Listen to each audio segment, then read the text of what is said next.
Bonjour à tous chers abonnés de l'EduLab TV. Alors aujourd'hui on se rejoint pour un nouveau tutoriel sur un outil vidéo qui va à mon avis particulièrement vous plaire vu son originalité et sa facilité. Aujourd'hui on va détailler Flipgrid et voir comment on peut engager ses élèves à travers des vidéos originales, inspirantes et tout ça en quelques clics. Alors précisons que la première étape sera de se rendre sur le site flipgrid.com afin de débuter son inscription. Si vous n'avez pas encore de compte, cliquez sur Educator Sign Up. Alors une fois que je serai connecté sur ma plateforme Flipgrid, je pourrai commencer la création de mes exercices pour mes élèves. Pour ceci, rendez-vous dans l'onglet Discussion, ensuite dans Topic, tous les topics ce seront en fait des sujets de conversation proposés à mes élèves. Là vous pouvez voir tous les exemples qui sont actifs et créés pour mes étudiants. Alors, lorsque vous avez envie de débuter, cliquez sur le bouton Add a Topic. Une fois rentré dans cette interface de création, il vous demandera certaines informations comme le titre, la description de l'exercice. Alors moi je vais mettre ici un titre très simple comme par exemple tutoriel EduLab TV. Voilà. Alors dans le prompt, ce sera la description de mon sujet de conversation. Comme par exemple, donnez votre avis sur ce tutoriel et sur cette application. Voilà, donc là ici par exemple, ce sera ici ma petite description, en sachant bien qu'elle peut être beaucoup plus détaillée pour vos étudiants. On notera également à savoir que vous pouvez rajouter quelques petites options de traitement de texte, comme mettre en gras, souligner ou afficher un extra lien dans cette description.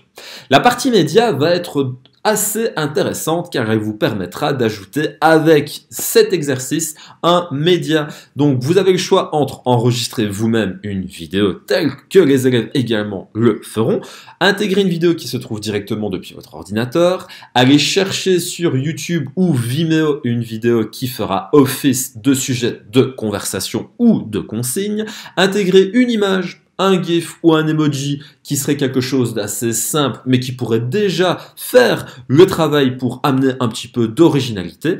Et on notera également enfin la possibilité d'ajouter des choses un peu plus interactives comme un questionnaire Kahoot mais également comme une vidéo réalisée sur Adobe Spark.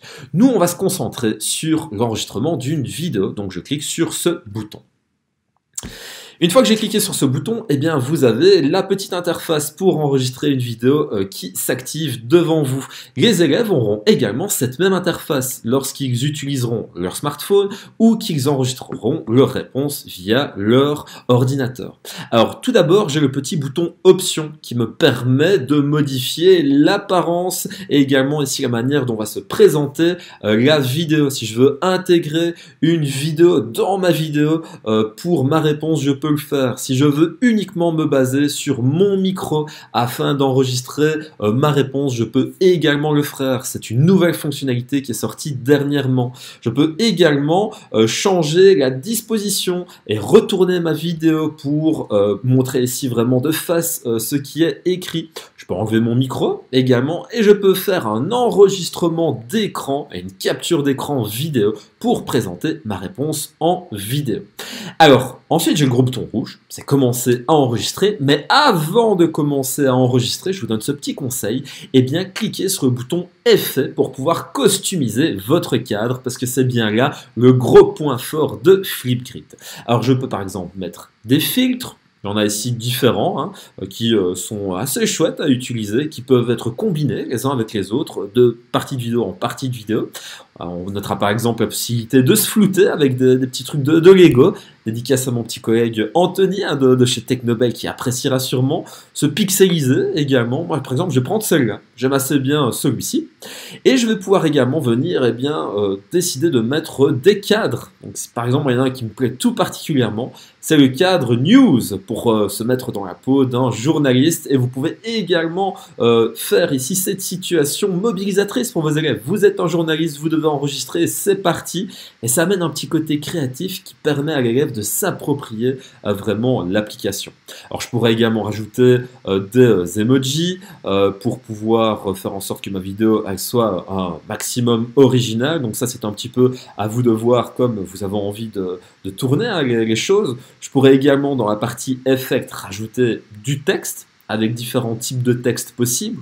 Par exemple je prends le premier qui m'arrive et je mets tutoriel Flipgrid. Voilà, et mon tutoriel Flipgrid, je vais aller aussi le mettre dans un autre coin. Vous allez voir pourquoi est-ce que je le place dans ce point-là. Je vais d'ailleurs ici mettre le petit boom également de ce côté.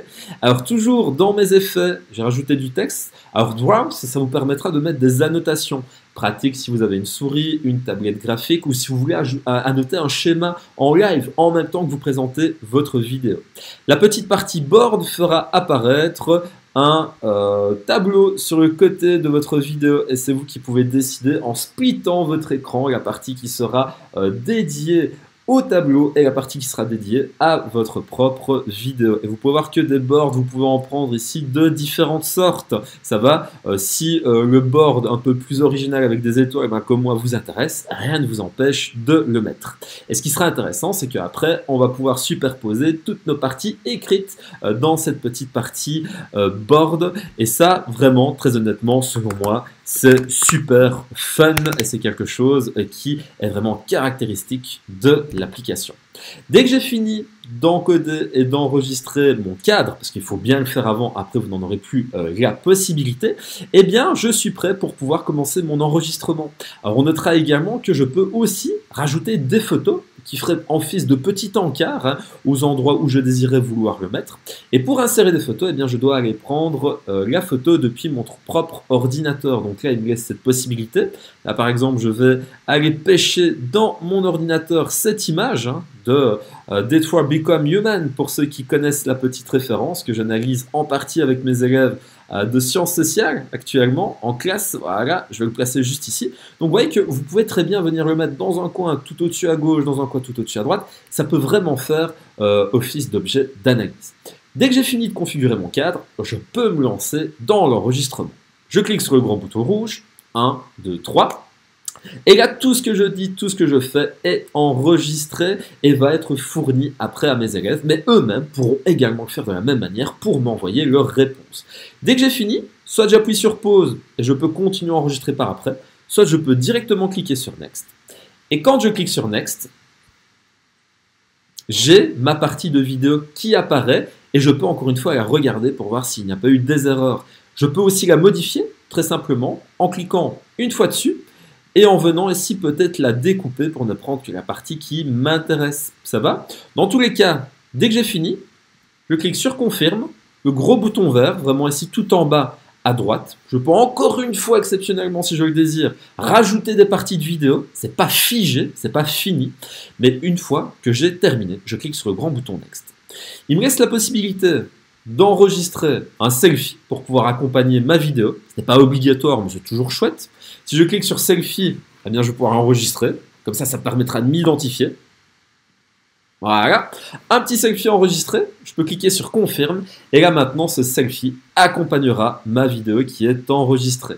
Il ne me reste plus qu'à encore cliquer une dernière fois sur Confirmer.